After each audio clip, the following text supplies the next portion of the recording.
Praise the lord. అందరికి వందనాలు. Bible గ్రంథంలో నుంచి ఒక మాట చదువుకుందాం. యోహాను సువార్త 4వ అధ్యాయము 9వ వచనం. ఆ సమరయ స్త్రీ, యూదుడువైన నీవు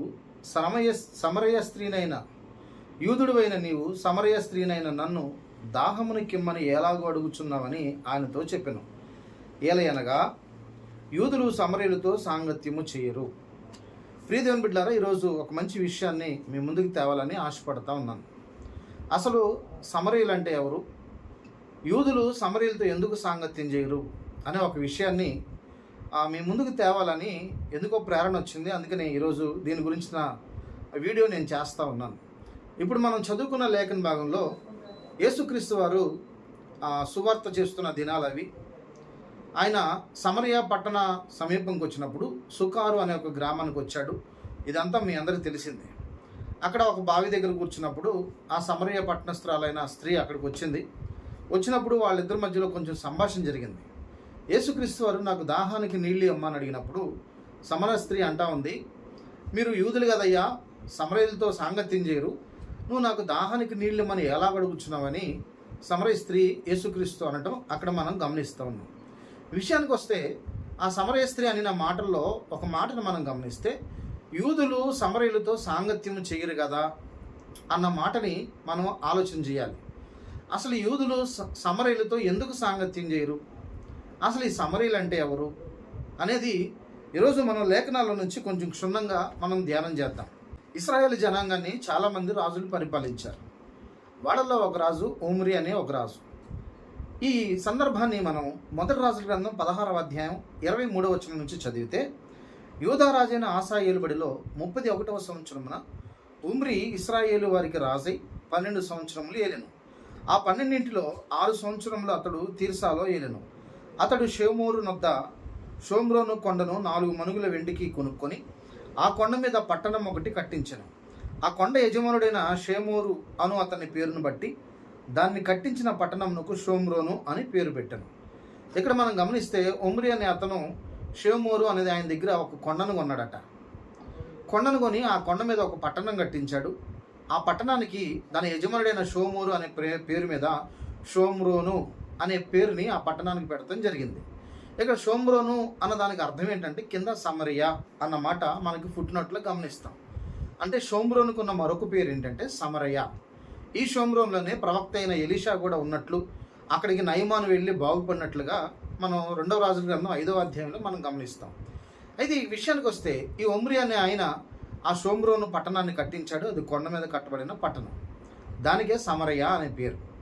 అయితే 2వ రాజుల గ్రంథం 17వ అధ్యాయానికి వచ్చేసరికి ఎవరైతే ఈ షోమ్రోను పట్టణంలో నివాసం ఉంటున్నారో ఈ ఇశ్రాయేలు ప్రజలు దేవునికి విరుద్ధమైన కార్యాలు ఎన్నో చేశారు.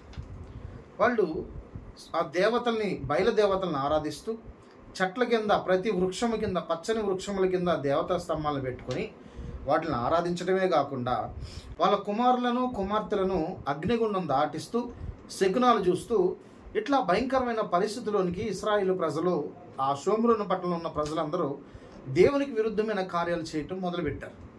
అప్పుడు దేవుని కోపము ఈ షోమ్రోను పట్టణస్థుల మీద రగులు కొనగా దేవుడు అషూరు రాజైన సల్మనేజర్ని ఈ షోమ్రోను పట్టణం మీదకి యుద్ధానికి ప్రేరేపిస్తాడు.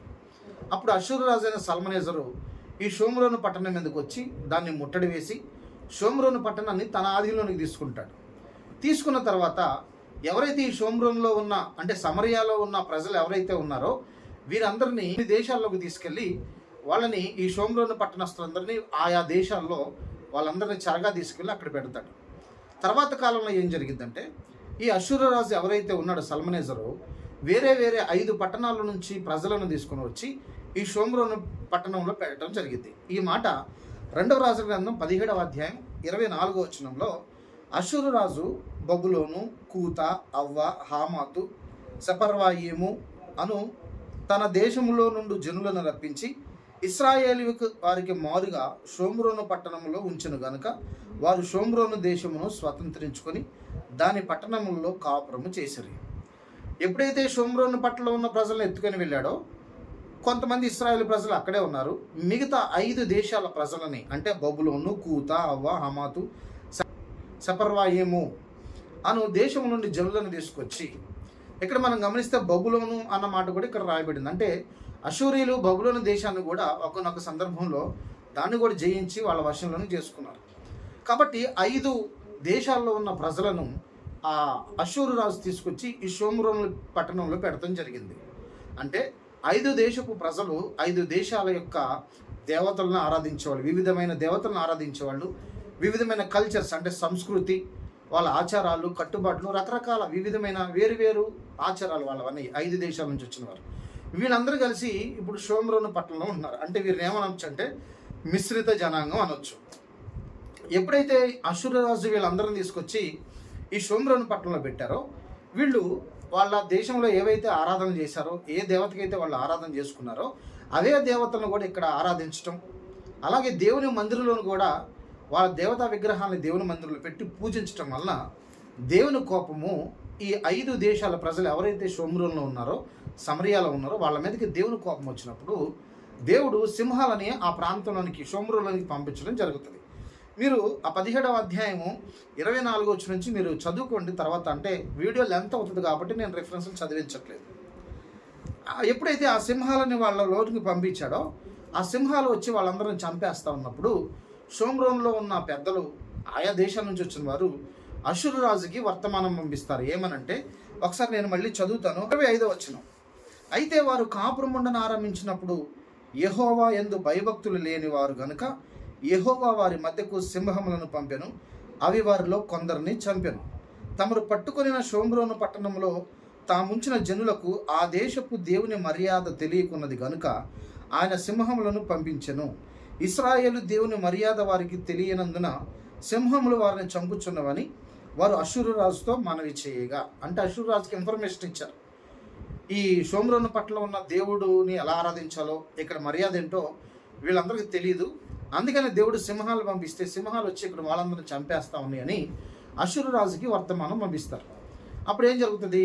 ఎవరైతే షోమ్రోన్ నుంచి పట్టబడిన ప్రజలు బయటికి వెళ్ళారో అక్కడ నుంచి ఒక యాజకుడిని ఈ అషూరు రాజు అక్కడికి పంపిస్తాడు, షోమ్రోను పట్టణానికి, అంటే సమరియా పట్టణానికి. నువ్వు వెళ్ళి అక్కడున్న ప్రజలకు మీ దేవుడి యొక్క మర్యాద ఎలా ఆరాధించాలి, అక్కడున్న పరిస్థితులు ఏంటి, అవన్నీ నేర్పించు అని ఒక ప్రవక్తని, అంటే ఒక లేవీడిని, ఒక యాజకుడిని పంపించినప్పుడు యాజకుడు బేతేలు అనే ప్రాంతంలో ఉండి వాళ్ళకి చాలా విషయాలు బోధిస్తూ ఉన్నప్పటికీ ఆ సమరియా పట్టణంలో ఉన్న మిశ్రిత జనాంగం వీళ్ళందరూ ఆ యాజకుడి మాట, అంటే లేవీడు మాట వినకుండా వాళ్ళ ఇష్టానుసారంగానే ప్రవర్తిస్తూ వచ్చారు. ఈ విధంగా షోమ్రోను పట్టణం మిశ్రిత జనాంగం అయిపోయింది.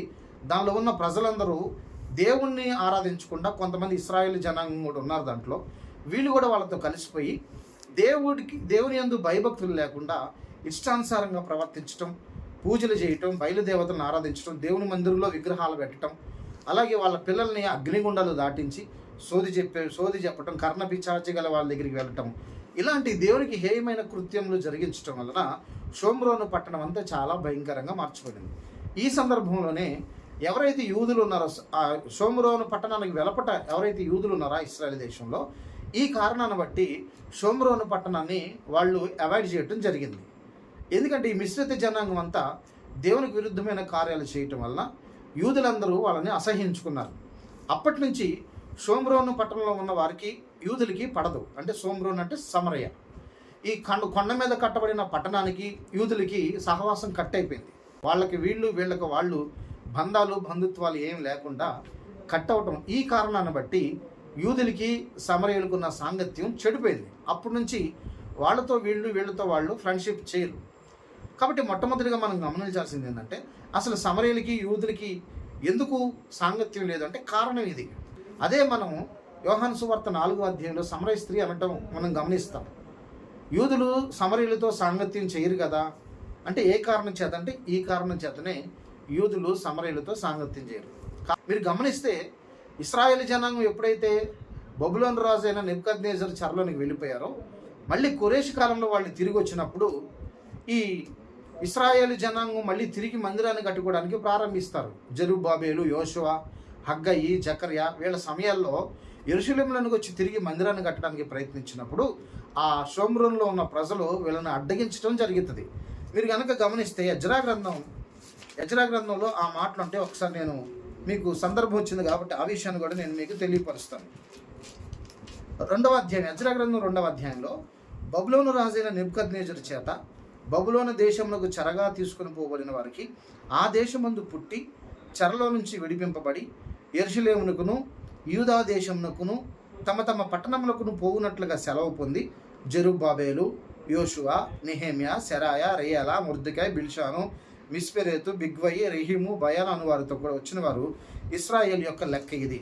ఇకపోతే 5వ అధ్యాయంలోకి వచ్చేసరికి ప్రవక్తలైన హగ్గయి, ఇద్దో కుమారుడైన జకర్యాయు, యూదా దేశమందును యెరూషలేమందును ఉన్న యూదులకు ఇశ్రాయేలు దేవుడైన యెహోవా నామమును ప్రకటింపగా, ఈ రీతిగా వీళ్ళు వచ్చి దేవుని మందిరాన్ని కడతా ఉన్నప్పుడు ఆ ప్రాంతంలో ఉంటున్న ఈ షోమ్రోను పట్టణస్తులు వచ్చి మేము కూడా మందిరాన్ని కడతాం అన్నప్పుడు వీళ్ళు వాళ్ళని అడ్డగించినట్లుగా మనం గమనిస్తాం. ఈ మాట 4వ అధ్యాయము 1వ వచనం నుంచి చదువుతున్నా. అంతటా యోధా వంశస్థులకును బెన్యామీలకును విరోధులైన వారు ఎవరో షోమ్రోను సమరయులు చెర నివారణ అయిన ఇశ్రాయేలు దేవుడైన యెహోవాకు ఆలయము కట్టుచున్న సంగతి విని జెరుబ్బాబేలు నద్దకును పెద్దలలో ప్రధానుల యొద్దకును వచ్చి, మీరు ఆశ్రయించినట్లు మేమును మీ దేవుని ఆశ్రయించు వారము, ఇచ్చటికి మమ్మను రప్పించిన, ఇక్కడ ఈ సందర్భం ఉంటుంది చూడండి, ఇచ్చటికి మమ్మను రప్పించిన అష్షూరు రాజైన ఎస్వరొద్దోను యొక్క కాలము మొదలుకొని మేము యెహోవాకు బలులు అర్పించువారము, మేమును మీతో కూడా కలిసి